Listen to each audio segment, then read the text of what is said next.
Merci d'avoir choisi Chérifla TV pour vous informer. Mesdames et messieurs, bonsoir. Bienvenue dans cette édition d'information.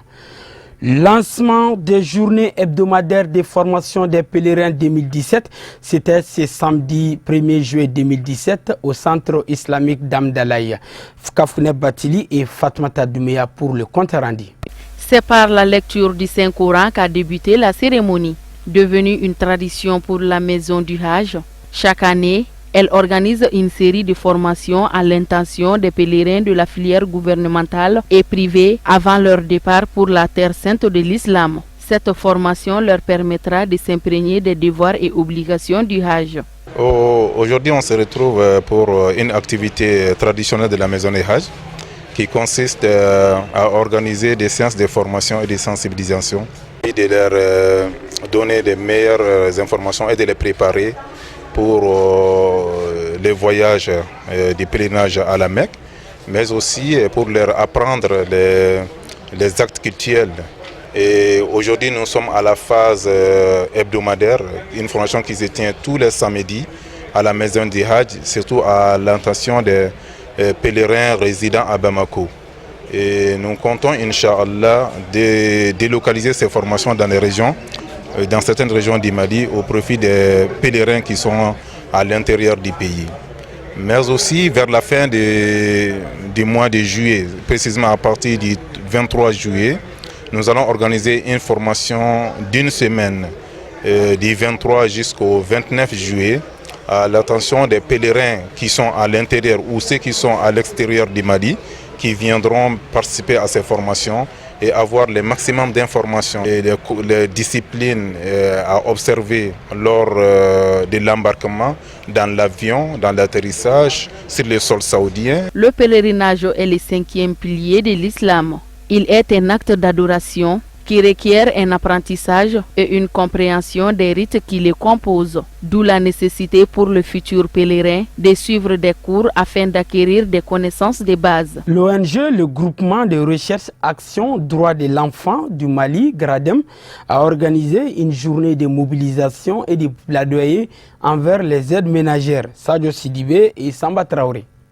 La cité des enfants située à Yamakoro en commune 6 du district de Bamako a abrité ce samedi 1er juillet une journée de mobilisation et de plaidoyer au profit des aides ménagères organisée par les GRADEM et les membres du réseau de lutte contre les pires formes de travail faites aux enfants. Objectif, sensibiliser les hommes et les femmes à adopter de bonnes conduites à l'égard des aides ménagères. Cette cérémonie signifie une victoire pour nous les enfants parce que à voir que ce sont les aides ménagères elles-mêmes qui sont là à faire des sketchs et tout pour décréter de leurs droits ainsi que de leurs devoirs au sein de nos familles et tout ce qui s'ensuit. Avoir tout le dénouement et tout le dévouement. Moi, mon message à lancer, c'est que dans chaque famille, il y a une aide ménagère. Du moins une au minimum. Il y en a beaucoup dans plusieurs familles. Et donc, c'est de les prendre en compte, prendre leurs droits en compte. Ce sont des personnes, ce sont des êtres humains qui méritent de vivre pleinement leur vie, leur droit à la santé, leur droit à l'épanouissement, leur droit à l'éducation. Aujourd'hui, l'activité qui nous réunit aujourd'hui, se focalise sur une action de plaidoyer des jeunes filles aides ménagères que nous avons accompagnées des années et des années. Où, ces jeunes filles ont cherché à organiser une journée pour parler aux autorités locales afin de mettre en place une action de protection. Autrement dit, les maltraitances, les questions de violation de leurs droits puissent être discutées et amener des enfants à mieux s'impliquer dans une amélioration de leurs conditions de vie et de travail. La représentante de KNRH d'Africa et le représentant de Madame le ministre de la Femme, de l'Enfant et de la Famille ont tous abordé dans le même sens que les autres intervenants en interpellant les décideurs pour une meilleure amélioration des conditions de vie des aides ménagères. Une nourriture parfois insuffisante et une couchette précaire sur la terrasse récompense leur dur labeur. Vous trouvez ça juste? Vous, enfants parlementaires, vous, amis des Kizito, vous, jeunes scouts ou pionniers, vous, enfants des familles urbaines, vous trouvez ça juste? De plus, elles sont très jeunes et n'ont pas eu la chance d'avoir une solide instruction. Au lieu de les mépriser, donnons-leur une chance d'apprendre quelque chose pour leur vie. Elles accomplissent un travail et comme tout travailleur, elles ont des droits. Le Mali a été l'un des premiers pays à se doter d'un code de protection de l'enfant et aujourd'hui, un vide juridique existe. Le Code du travail pourrait améliorer la protection des aides ménagères par la ratification de la Convention 189 de l'OIT. À quand cette ratification qui garantirait un travail digne pour les aides ménagères?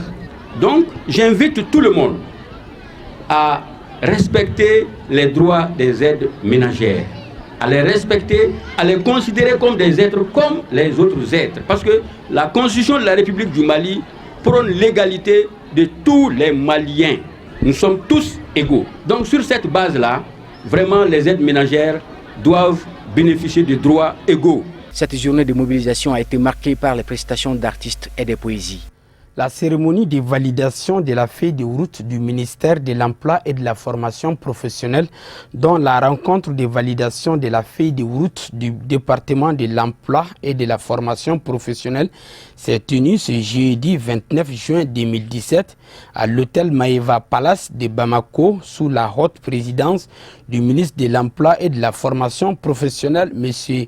Maouloud Ben Katra. Écoutons le ministre. Les différentes recommandations et conclusions issues de ces ateliers ont permis l'élaboration de la feuille de route dont la cérémonie de validation nous réunit. Cette feuille de route et son plan d'action, faut-il le rappeler, ont été élaborés selon un processus largement participatif ayant regroupé toutes les structures du département. Ces deux instruments constituent pour le département une boussole. Je dis bien une boussole qui déterminera toutes les actions à entreprendre pour la promotion et la création d'emplois. Il est opportun de rappeler que la présente feuille de route et son plan d'action s'inspirent fortement de la déclaration de politique générale de Monsieur le Premier ministre, chef du gouvernement, adoptée il y a de cela 2 semaines.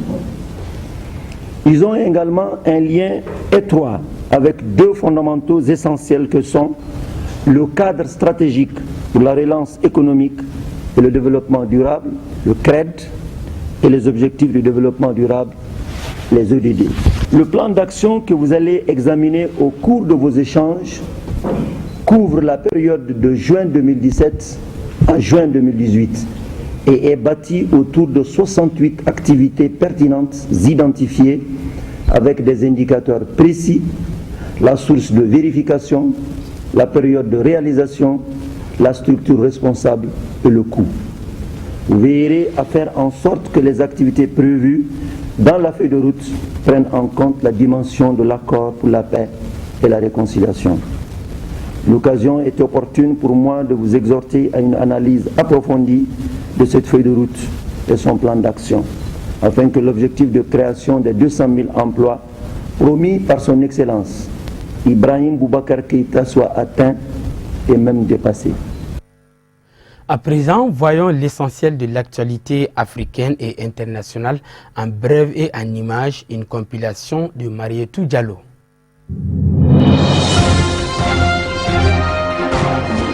Moussa Faki, le président de la Commission de l'Union africaine, se tenait ce vendredi devant le ministre des Affaires étrangères de l'organisation dans le cadre du sommet de l'UIA ouvert à Addis Abeba.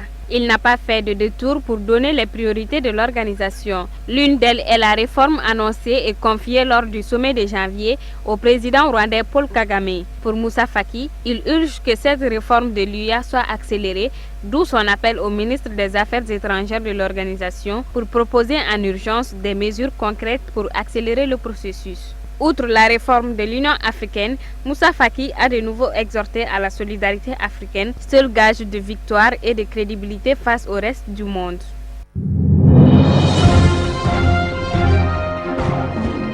Le 22 janvier dernier, la Cour suprême du Ghana a jugé la présence d'anciens détenus de Guantanamo inconstitutionnelle. Dans la foulée, l'ambassade des États-Unis à Accra a suspendu les avantages de délivrance des visas accordés aux autres personnalités politiques du pays. Le nouveau parti politique NPP du président ghanéen Nana Akufo-Addo décide de revenir sur la présence dans le pays des deux ex-prisonniers de Guantanamo, le célèbre camp de détention américain de Cuba conçu pour la guerre contre le terrorisme menée par l'ancien président George Bush. D'après la Cour, cette décision devait se faire en accord avec le Parlement qui n'a été consulté à l'époque.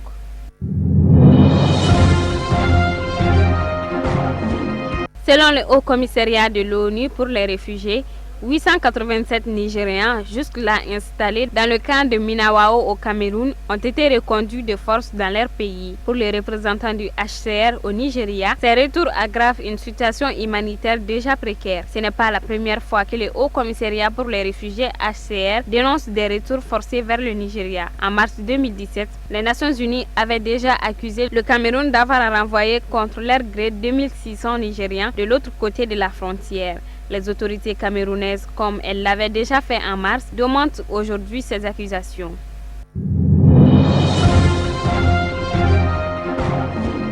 Le 57e anniversaire de l'indépendance de la RDC a eu lieu ce 30 juin. Le président de la République a, dans un simple communiqué, invité ses concitoyens à la méditation. Selon Joseph Kabila, son état de santé ne lui a pas permis d'adresser comme de coutume un message à la nation. Le traditionnel défilé du 30 juin n'a pas eu lieu. Aucune raison officielle n'a été donnée pour expliquer son annulation. Mais, pour l'adresse à la nation, le président de la République a fait diffuser un communiqué à la télévision nationale. Des cultes religieux et autres manifestations ont toutefois été organisées ça et là à travers le pays.